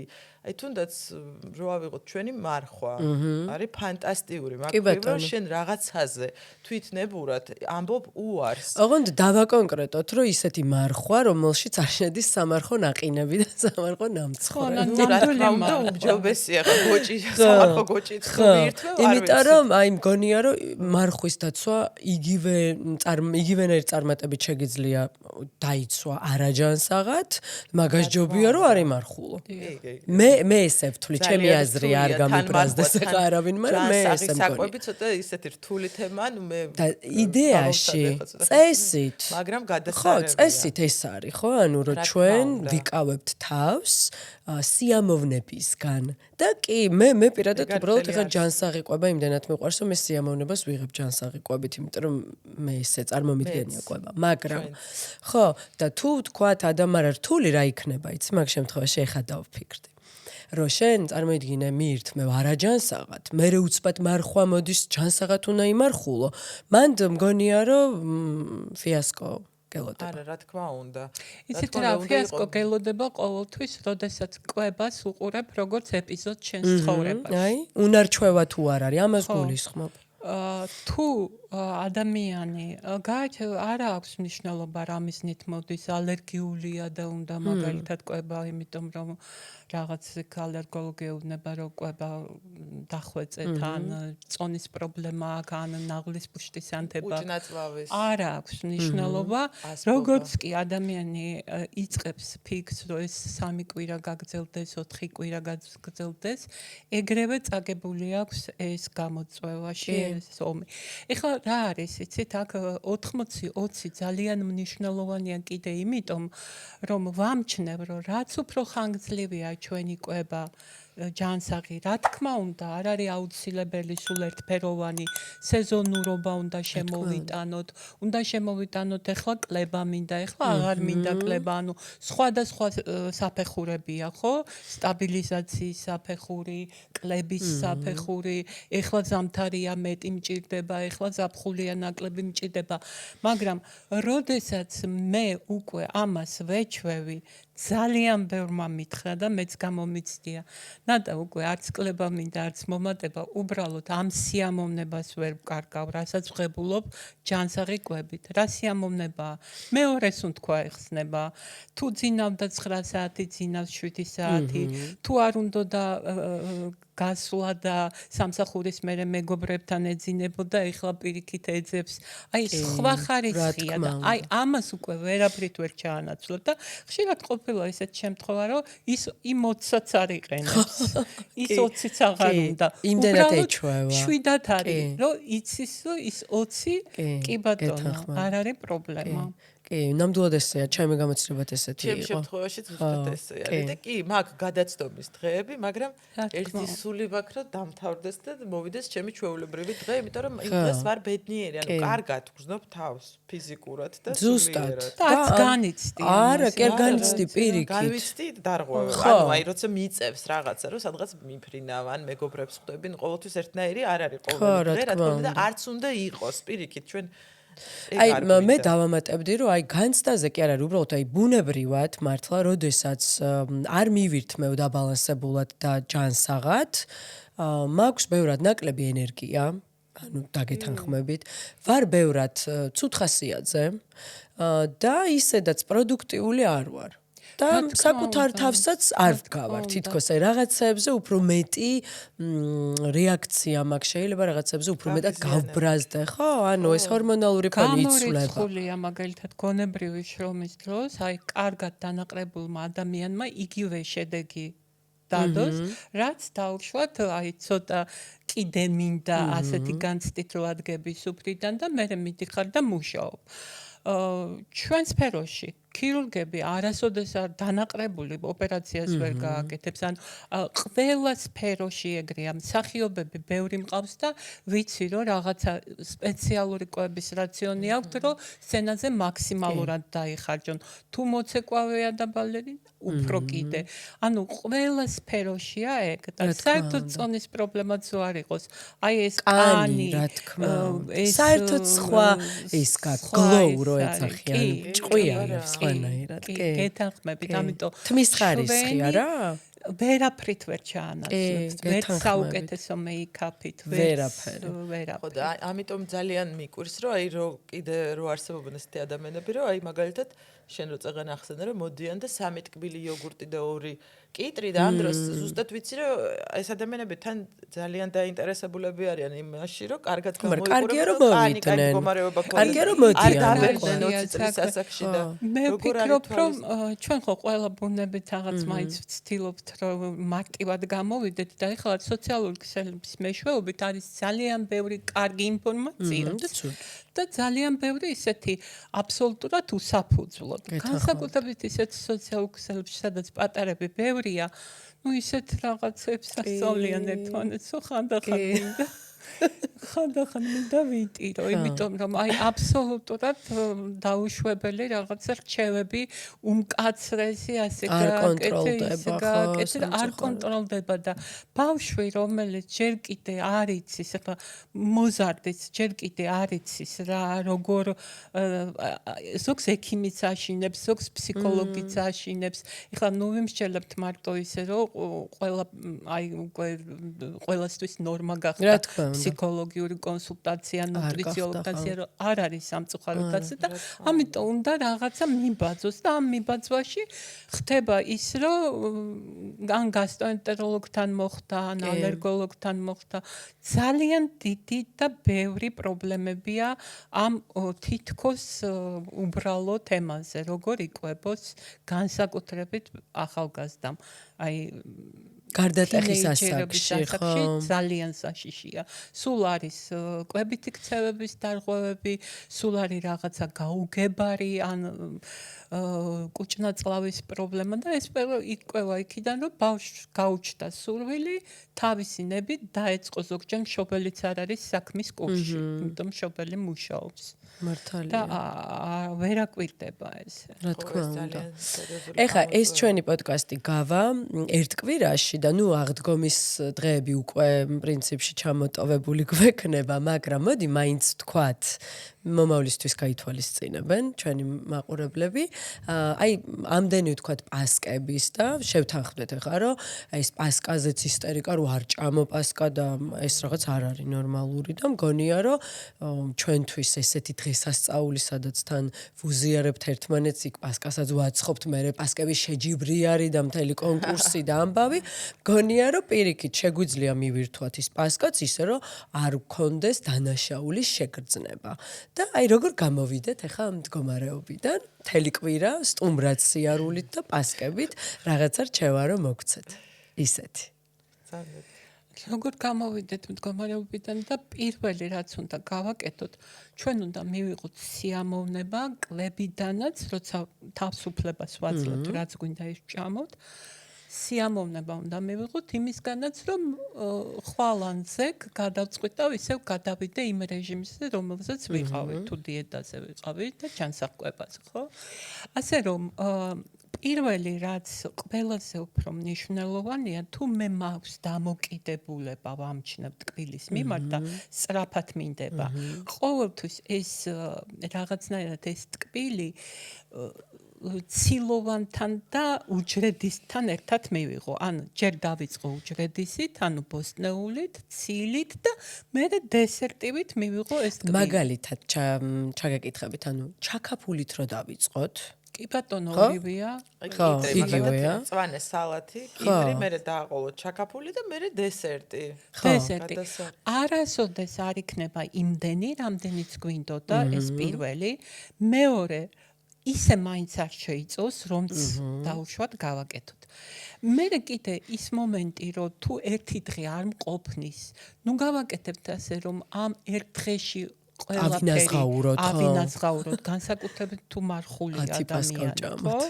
გავაკეთოთ მაგალითად სამდღიანი ესეთი დატვირთვა და გადავანაწილოთ დღეს კვერცხი, პასკა, ხვალ ხორცი და რაღაცა და ესე და ჯერადობა შეიძლება რახან მაინც დასვენების დღეებია გავზარდოთ. თუ სამჯერად კვებაზე ვიყავით, გადავიდეთ 4ჯერადზე, თუ 4ჯერადზე ვიყავით 5ჯერადზე, რატო? რომ მოასწროს ინსულინმა თავისი საქმის გაკეთება. და ხშირად ვამბობ ამას, მაგრამ გავიმეორებ. წყალი ავიწყდებათ ყოველთვის ამ დროს ადამიანებს. ბევრი სხვადასხვა სასმელია და თვალები გაურბით უფრო სხვა სასმელებისკენ და წყალი უნდა დავტოვოთ რაციონში ისე როგორც გქონდა. მიუხედავად იმისა, რომ სითხის შეკავება შეიძლება მოხდეს, ჩვენ წყურვილი შეიძლება ვერ გავასხოვოთ და ზედმეტი შევჭამოთ მარტო იმიტომ, რომ წყურია. გაგიმხელთ ერთ საიდუმლოს. ამ სამდღიანი აი ესეთი დატვირთვის შემდეგ მე იკლებ. ხო. მე რომ გადადიხარ ჩვეულებრივ შენ წესიერ კვებაზე, მე იკლებ იმ სამ დღეს, აი სამ დღესაც და მეცაც. მაგრამ აი მოდი დავა კონკრეტოდ კიდე რომ თქვათ აი ესეთი დატვირთული კვების შემდეგ აი უცბად შეზღუდვაც არ ვარ, რასაც ვამბობდით, ხო, რომ აი ძალიან ცოტას რო ჭამენ, ის რამდენიმე დღე. მე პირიქით ერთხელ შეჭამ და რაც თქვით, ისევ აინაზღაურება შეიძლება მეტის ჩანსახკვებაზე უნდა გადავიდეთ პირველი დღეები და თუ მერე ჩავთვლით საჭიროდ, მერე შეგვიძლია განდვირთვის დღეები. არავითარ შემთხვევაში ეს ძალიან კარგი შენიშვნაა, რომ არავითარ შემთხვევაში თუ მე დღეს ვჭამ ყველაფერს რაც მინდა, ხვალ არ უნდა დავიწყო ერთი ძალი კიტრით და ერთი თალი კვერცხით. შეიძლება ეს დამთავრდეს ძალიან ცუდად. ნაღლის ბუშტის შეტევით ან გასტრიტით. ხო, არის კიდე ბევრი შარდმდენი საშუალებები, ისეთი როგორც სასის წყალი, თუ არ მიყვარს ეს წყალი, მაგალითად არის კიდე კიტრი და ლიმონის ტანდემი. რომელი წყალი? სასის წყალი ცნობილია, ესეთი ჯინჯერით, ლიმონით და აი ეს ძალიან შარდმდენია და ფაქტობრივად არ იწვევს არანაირ მე ძალიან ხშირად ვსვამ. ადუღებული წყლის დასმა ხო შეიძლება ჩაის სახით გაკეთება? კი, შეგიძლიათ ახლა სისტემატურად ადუღებული არა, ზოგს უყვარს მწვანე ჩაი, ვისაც მაგალითად არ აქვს დაბალი წნევა. ან ყავა არა, მე ვიგულისხმე ცხელი წყალი რო დაასხა ამ კოჭას. მე მაგალითად ამ ბოლო პერიოდში ვიყენებ დილას უზმოზე, ერთ ჯიქა წყალში, ერთი კოვზი ჩია. ძალიან კარგია ჩია. კარგი თვისებები აქვს ძალიან კარგია ჩია კუჭის მოქმედებისთვის, სხვათა შორის კარგად ანაყრებს და ჩვენ პაციენტებს ძალიან უყვარს. უჯრედისი აქვს ძალიან ბევრი, ხო? მაგნიუმიც აქვს, ომეგა-3-იც აქვს, კარგად ანაყრებს და არაჩვეულებრივი მცენარეული ომეგა-3. დიახ. ხო, კი. ესე რომ აქტიურად არის ჯანსაღყვებაში დღეს ჩია. ჩიას პურიც არსებობს ოსთან ერთად და სხვადასხვა მცენარეული, აი ძალიან გემრიელი არის. და კუჭის მოქმედებას ძალიან პერისტალტიკას ხელს უწყობს. კუჭის მოქმედებას. კარგი უჯრედისია ზოგადად. და აი მოდი მაყურებელს მივცეთ, აი როგორი რჩევები, იცი, რაც თქვათ უნივერსალურია, მაგალითად როგორც ჩიას შემთხვევაში. აი რა მინუსი შეიძლება ქონდეს, თქვათ, ვინ შეიძლება არ მიიღოს, ვისთვის არ შეიძლება უბრალოდ ჩია. მე როგორც მახსოვს, სიმსივნე, მკერდის სიმსივნე. ქალებისთვის, ხო? იმ დოზით, რა დოზითაც ნიშნავს ნუტრიციოლოგები. არ არის პრობლემა. ნუ 7 წლამდე ბავშვებს არ ურჩევთ ჩვენ მაინც. თუმცა ყოფილა შემთხვევა, რომ დედა მოიმზადა და ბავშვმა უჭამია და არც არაფერი. და წყალსაც მე მგონი მეტი წყალი გჭირდება უფრო, ხო, რომ დალიო ვიდრე ჩვეულებრივად. იმიტომ რომ აი წყალსაც ეს ხო 12 ჯერ იზრდება კუჭში და ნაწლავებში და ამიტომ ხდება მისი ძალიან ესეთი სილიკონივით მასად გადაიქცევა და კუჭის მოქმედება, ვისაც ცუდი აქვს და მაგალითად აქვს ყაბზობა, მათთვის პირველია, რომლებსაც არ უყვარს სხვადასხვა პრეპარატები, აი ჩიას ძალიან აქტიურად იყენებენ. ოღონდ დოზირება აუცილებელია. მე მგონი ერთი სუფრის კოვზი მაქსიმუმ, არა დღიური 12 გრამი არის დღის ნორმა, როცა აი ყოფილა შემთხვევები ორსულების კიღებულობენ და არაფერი პრობლემა გინეკოლოგების რა თქმა უნდა თანხმობით. კი, მოდი ახლა ყაბზობა რახან ვახსენეთ, ფსიქოლოგიურად როგორ არის დაკავშირებული ყაბზობა ადამიანის ფსიქოემოციურ ფონთან. კი ბატონო, ფსიქოლოგიის თვალსაზრისით უფრო კონკრეტული რომ ვიყო ფსიქოსომატიკური კუთხით რომ შევხედოთ ამ თემას, ამ პრობლემას, ასე ვთქვათ. რა თქმა უნდა, არის რაღაც წინაპირობები, რაც იწვევს ადამიანში აი ამ მდგომარეობას, ასე ვთქვათ და ნუ ამის ძირითადად ეს უკავშირდება ხა ზოგადად რომ ვთქვა, უკავშირდება რომ რაღაცის აი არ გაშვება, რაღაცაში ვარ ჩარჩენილი. გამოთქმელი ბრაზები შეიძლება იყოს? კი, აი უფრო რაღაცა აგრესიის და ბრაზის და ესეთ ნეგატიურ გრძნობებთან არის დაკავშირებული.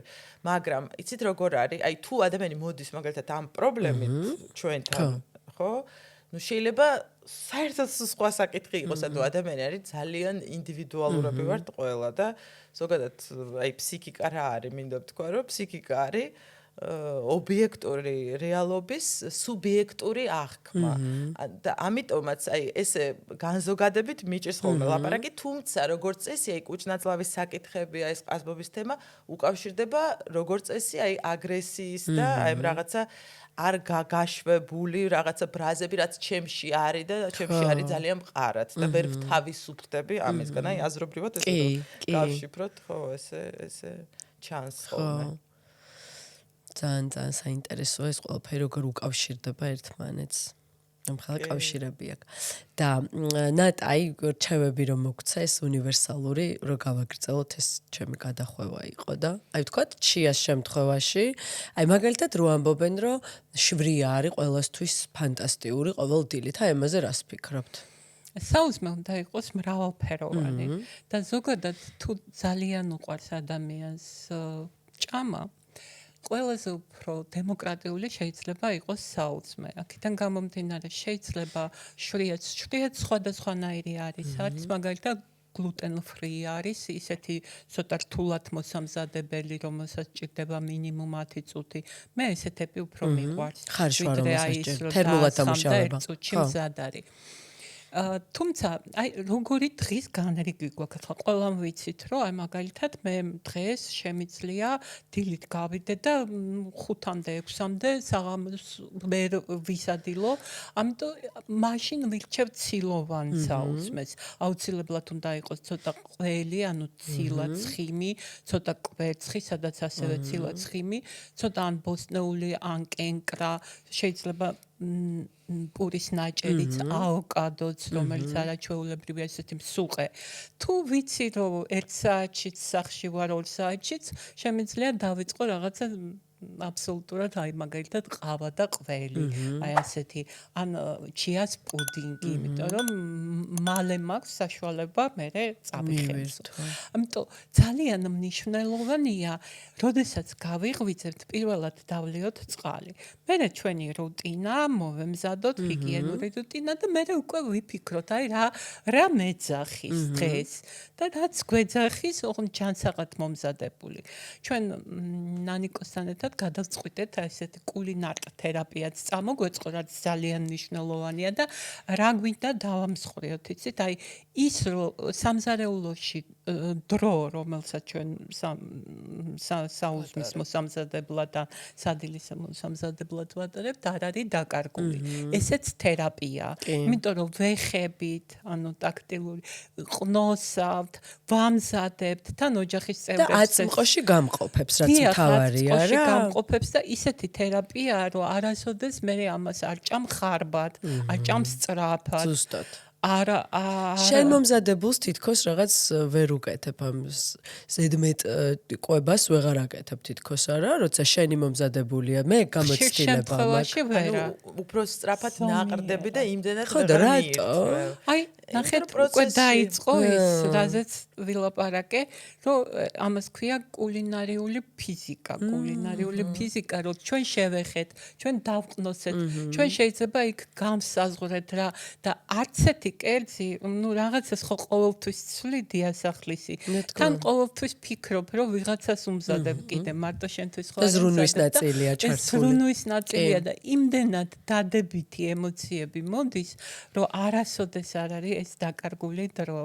და ეს არის ჩვენი თერაპიის ერთ-ერთი წახნაგი აი ეს კულინარი თერაპია. მე ძალიან მიყვარს მომზადება. ძალიან სასარგებლოა თვითონ ეს პროცესი, ეს მოტორული ინტელექტი ერთი ხელით რაღაცას ურავ, მეორე ხელით რაღაცას აკეთებ და ეს არის ნამდვილი თერაპიული, არის ესეთი სახის თერაპიები, ხო გეცოდინებათ როგორია და ჩვენს როგორც ეს ერთ-ერთი ჩვენი მიმართულება ხო ავიღეთ აი ეს კი და სხვათაშორის ეხა თან ამ რაღაც საგიჟეთში ამ ინდუსტრიალიზაციის მერე პირიქით ეხა უფრო დავაფასეთ თითქოს სახში მომზადებული სახში გაკეთებული იმიტომ რომ მართლა აი როგორც შენ ახსენე კნოპკას დააჭერ ხელს და ყველაფერი გაქვს ხო და სულ არ არის ისეთი გემრიელი რა თქმა უნდა როგორც სახში არის მომზადებული აი ძალიან საინტერესო ვახსენებ მაგრამ იმ ერთ-ერთი მეცნიერი ახლა ჩვენი თანამედროვე ბრიტანელი ეს ქალბატონი ნატალი კემბელ მაგბრაით არის მისი სახელი და გვარი და აქვს ესეთი GAPS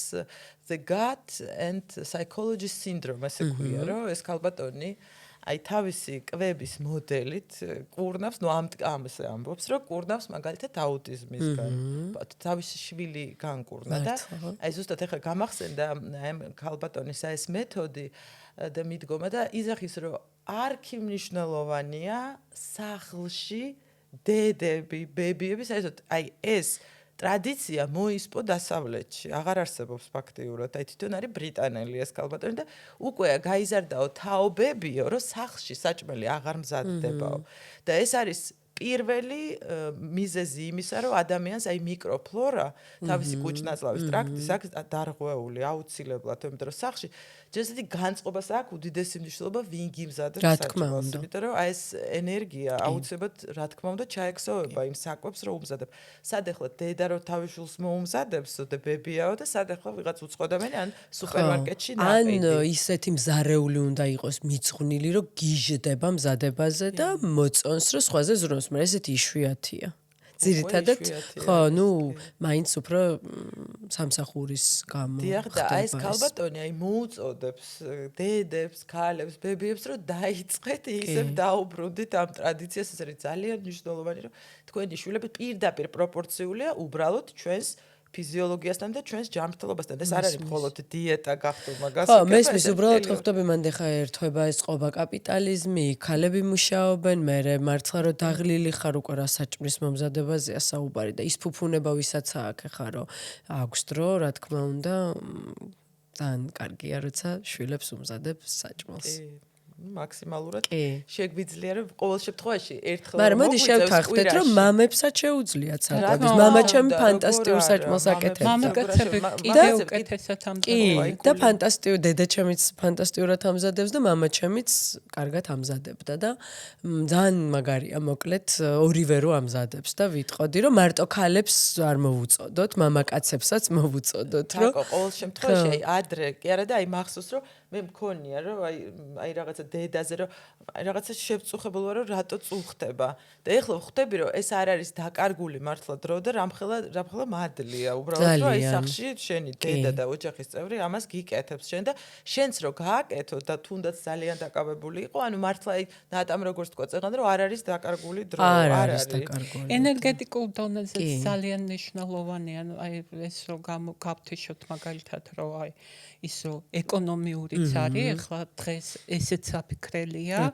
ყოველთვის უფრო ჯანსაღია, ვიდრე ობიექტებში ნაყიდი, იმიტომ რომ ვცდილობთ ასე თუ ისე უკეთესი ცხიმი ვიყიდოთ, უკეთესი ხილი ვიყიდოთ, ავარჩიოთ და თან აი რაც ახლა ვთქვით, მამაკაცი, ბავშვიც თუ ისეთ ასაკშია, რომ ჩავთოთ, ბავშვებს ძალიან უყვარს შეხება, მაგალითად ბოსტნეულ შეეხო, ფერების არჩევა და რაღაცა იცით სოციალურადაც აი ურთიერთობა ხო, როდესაც ყველა ვართ რაღაცა დაწებული და აქ სამზარეულოში გეხმარება ვიღაცამ გაგიტალა, მეორემ რაღაცა დაგილა კი, რაღაცა საუბრობ. და აი რაღაცნაირი ამბავია თან მივდივართ და მე ერთად ვახშმობთ. თუნდაც ვახშამი რო იყოს, ან საუზმე რო იყოს, ან შაბათ-კვირით რო დავიწყოთ, ძალიან კარგი თერაპია. ძალიან სხვათა შორის ეს ცნობილი ეს ცისფერი ზონები თუ ლურჯი ზონები რაც არის დედამიწაზე ხო ერთ-ერთი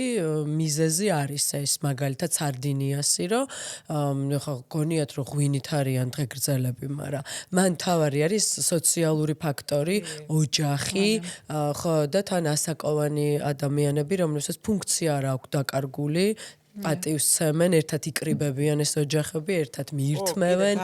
ხო, კი. ქვეყნებში ეს ნელ-ნელა ისყობა და იტალია, საფრანგეთი. ხო.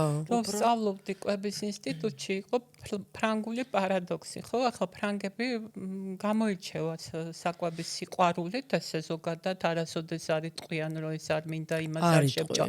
მაგრამ აი ის რაც მაგათ ახასიათებთ, ჯერჯერობით კიდე შერჩენილი აქვთ, რომ მობილური გათიშეს ყველა ერთად ნამდვილად ძალიან ცუდი ტონია, როცა ტელეფონს ხმარობ, ანუ ტელეფონს იყენებ ვახშმის დროს. დიახ, და კერძებიც რაღაც ისეთია, ახლა უნდა ცოტა დააცადო და აყოვნო ის სოუსი მოამზადო და აი ეს დროში გაწელილი სადილობა ვახშმობა, ეგეც თერაპია. ამიტომ არის მაგათთან რომ არ არის პოპულარული როგორც შტატებში ასე რაღაცა სიმკაცრე, მაგრამ ყველა უფრო ჯანსაღად გამოიყურება და წონის პრობლემაც არ აქვს ასეთი. ევროპაში ნაკლებად, ხო, ამერიკასთან შედარებით. აი ეგ კულტურა აქვს, რომ მე მგონი თან ისიც არის, რომ თვითონ პროდუქტიც ბევრად ჯანსაღია. კი.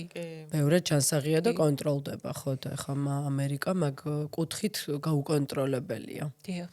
ეგეც არის და ეს ურთიერთობა სუფრასთან და ეს პაუზები და ნელი კვება და არ იქა ახლა 20 წუთში ყველაფერი უნდა შევჭამო, ეგ არ ახასიათებს. არა, და თან ხო ეს ნელიკვება ვახსენოთ, რომ ძალიან მნიშვნელოვანია. ძალიან მნიშვნელოვანია. ეს არის ერთ-ერთი როგორ ვისწავლოთ ნელიკვება? რა რჩევას მოგცემთ? აი, იმიტომ რომ ძირითადად ყველა ჩქარავი. ზოგიერთში საათით დავაწყებინე, იმიტომ რომ ნუ ვერანაირად უნდა ვისწავლოთ იმით, რომ აბა აღწერე გემო.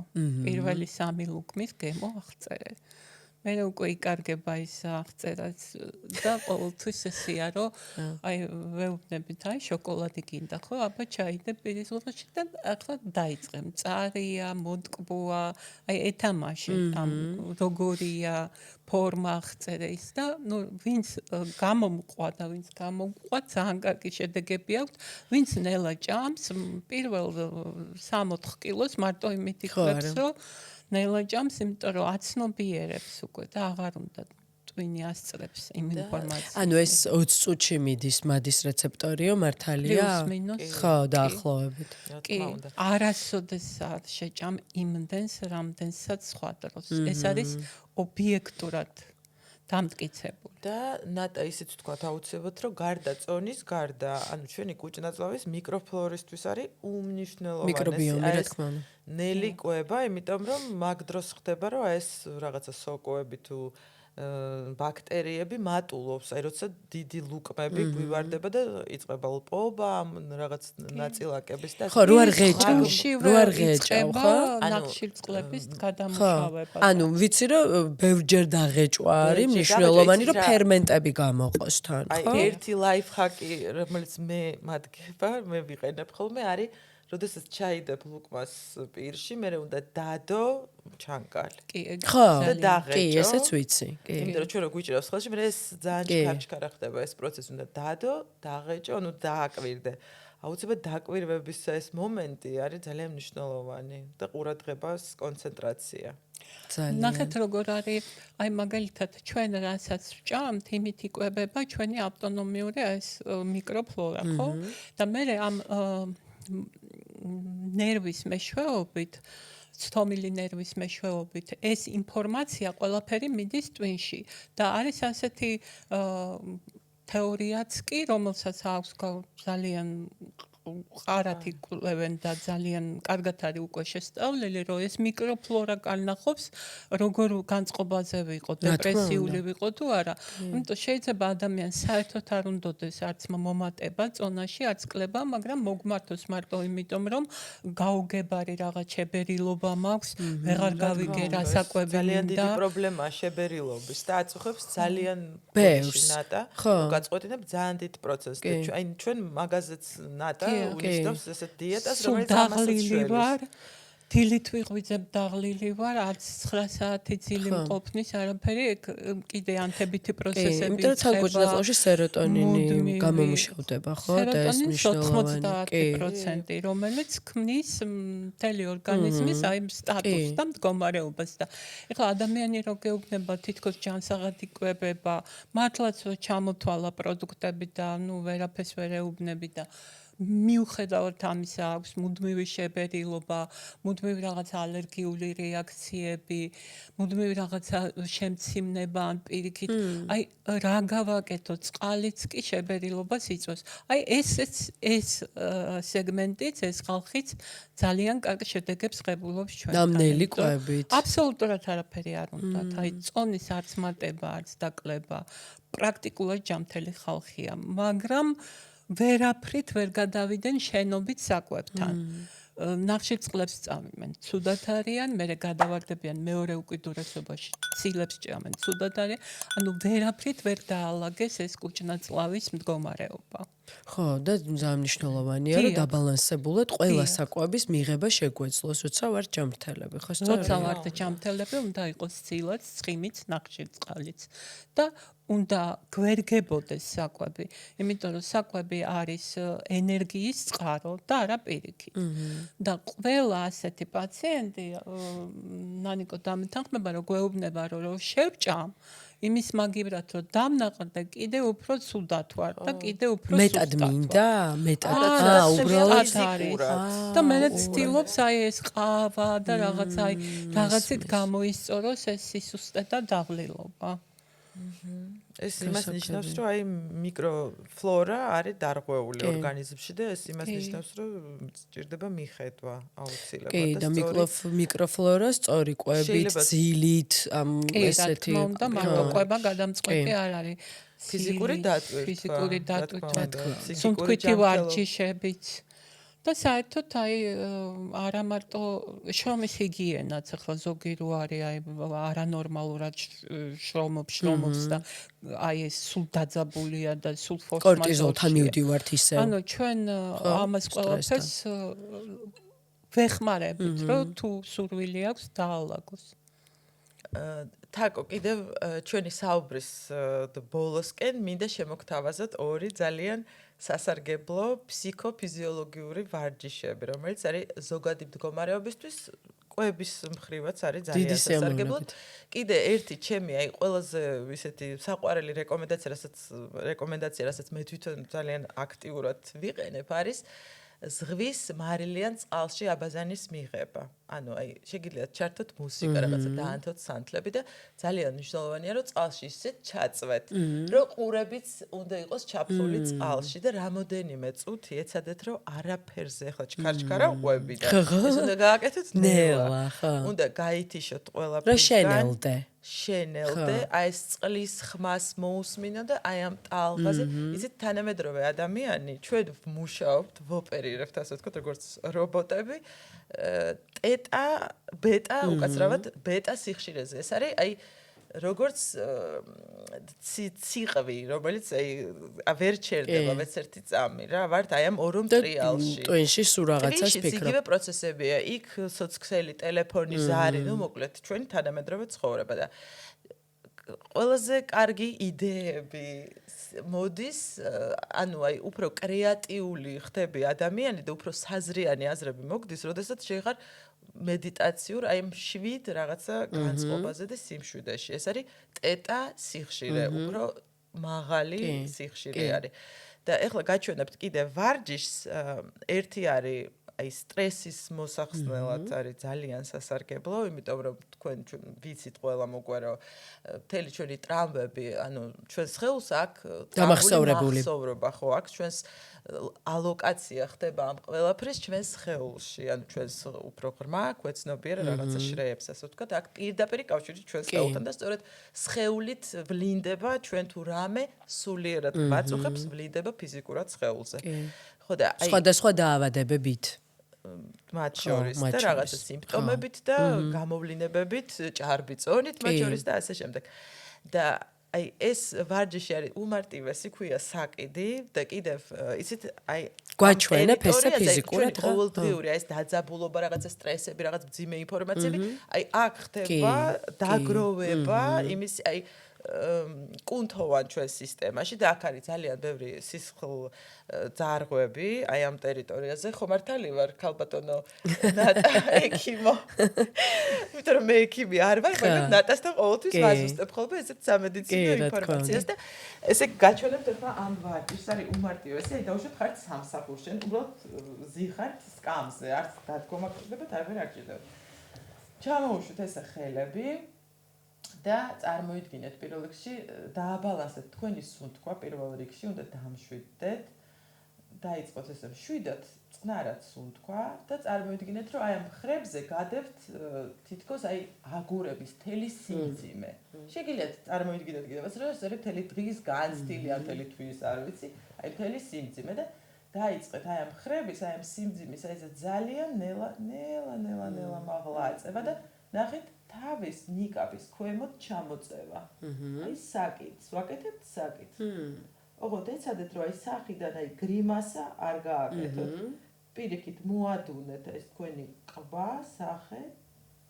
და მე კიდევ ერთხელ ხა მე ცოტა არ ვზივარ სწორად. აი სკამი უნდა აი სწორზურგიანი. სწორზურგიანი ბატონო. კიდევ ერთხელ და უნდა მიიყვანოთ დაჭიმულობამდე ესე დაჭიმოთ აი უკვე რო გტკივა აი ეს დაჭიმულობა კიდევ და დაჭიმოთ მე ნელა გაუშვათ აი სამი ციკლი რო გააკეთოთ და მე აი ეს ხელებით აი ეს გაისწოროთ ეს სისხლძარღვთა აი ეს ნაწილი გადაშალო აი რო გაივლით მე იგრძნობთ რამხელა სხვაობა არის, თითქოს რაღაცა სიმძიმე მოგეხსნა. და მეორე ვარჯიში, რომელიც აი ესე ვაკეთებ ხოლმე, აი დავუშვათ მაგ რაღაც თავის ტკივილი, ან ვერ აი რაღაცა ცუდად გრძნობ თავს ფიზიკურად, ვერ ჩავერთე, ასე ვთქვათ. აი დილიდან ვაკეთებ ხოლმე, აი ამ აბაზანა, შემდეგ ეს ვარჯიში გამხსნელი და მე ვაყოლებ აი ამ ასევე ძალიან საინტერესო ფსიქოფიზიოლოგიურ ვარჯიშს, რომელსაც ქვია ზღვის მცენარე. აი წარმოვიდგინეთ, რომ ხართ ზღვაში, ან ოკეანეში, ხართ ზღვის მცენარე და დაინახეთ თქვენ წინ, აი ზღვის მცენარე როგორ იქცევა, როცა არის წყალში, ხო? აი ესე ნელ-ნელა იქნება, ხო? ეს და თქვენ აი ესე თქვენი თავი დაანიშნეთ, რომ ხართ ზღვის მცენარე და აი ესე აყევით აი ამ ნელ მშვიდ რყევებს.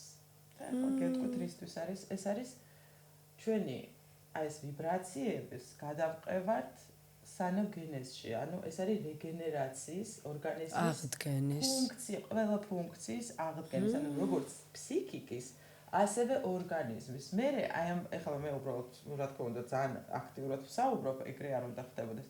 თქვენ ამ დროს ჩუმად უნდა იყო. კი, უნდა იყო ჩუმად, მშვიდად სუნთქავ და აკეთებ ამ რყევებს, ძალიან კარგი იქნება თუ ჩართავთ რაღაცა მშვიდ მედიტაციურ მუსიკას, ან რაღაცა ზღვის ტალღების მუსიკას და შემდეგ თქვენ ჩერდებით ნელა, მაგრამ ამ ვიბრაციებს აგრძელებთ უკვე შიდა ორგანოებზე. და აი ამ დროს ხდება გადართვა აი ამ ბეტადან ტეტა ტალღებზე. ხო. ეს სიმშვიდე გინარჩუნდებათ უკვე ორგანიზმში. რა საინტერესოა. დღის განმავლობაში. მე გაგიზიარებ ნანიკო, რომ ესე იგი რამდენჯერმე მაქვს გაკეთებული ჩაკრების გახსნა. და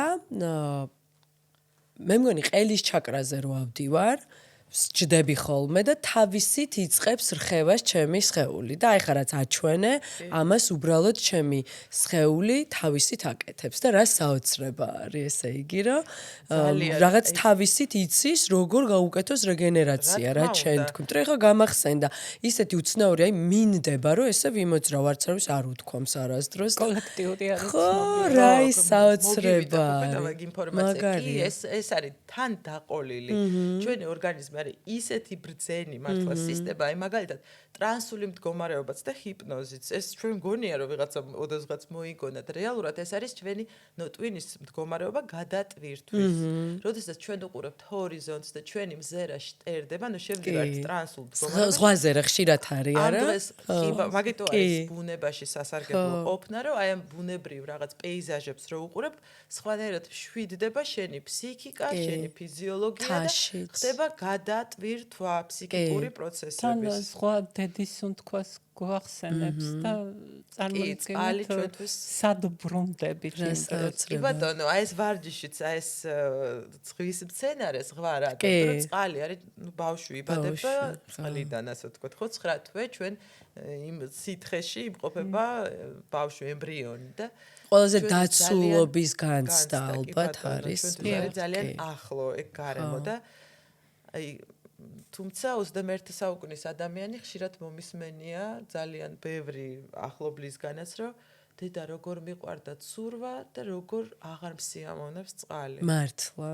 და ეს არის ნიშანი გადატვირთვის, იმისი რომ ადამიანი გადატვირთვას და ნუ ანუ სხვათაშორის პირველი რასაც ტესტავთ არის კიდე ის, რომ თუ ადამიანს არ შეუძლია გამორთოს მობილური, გამორთოს ტელევიზორი და დარჩეს საკუთარ თავთან მარტო და ეწყება შფოთვა, ეხლა ხო არის უამრავი რეტრიტი, სადაც გთხოვენ, რომ ეს ყველაფერი შეწყვიტეთ. და ძალიან ბევრს ეწყება შფოთვა, პანიკური შეტევაც. ეს გამოდის, რომ პრობლემა აი იქ არის და იქიდან უნდა დაიწყონ და არა იმით, რომ ყვება და რაღაცა ჯანსაღი ცხოვრების. მარტო დარჩენის ეშინია ადამიანს. საკუთარ თავთან ურთიერთობა არათუ გვესდება, არამედ შფოთვას იწყებს და აქ უკვე უნდა დაფიქრდე, რომ რატომ. ეგეც არის ძალიან კარგი ტესტი.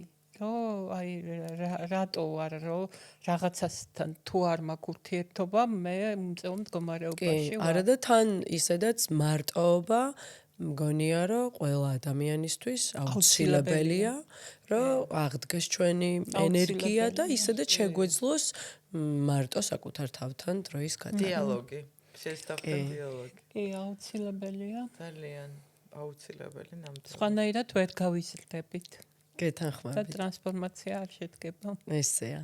და ძალიან დაკავშირებულია ყვება და ჩვენი ფსიქიკა და ფსიქოლოგია, ის ჰოლისტიკური მიდგომა, ამიტომ ქვია ამას, რომ კი, როდესაც თვითონ პიროვნება აკეთებს არჩევანს, რა უნდა, როგორი სისტემა უნდა, როგორი ცხოვროს, ეს არის ყველაზე მნიშვნელოვანი. ასე ამისით მოვედით ჩვენ, რომ არჩევანი ჩვენ გაგვეკეთებინა. კი ბატონო. და ამიტომ გააზრებული უნდა იყოს ეს არჩევანი. უღრმესი მადლობა.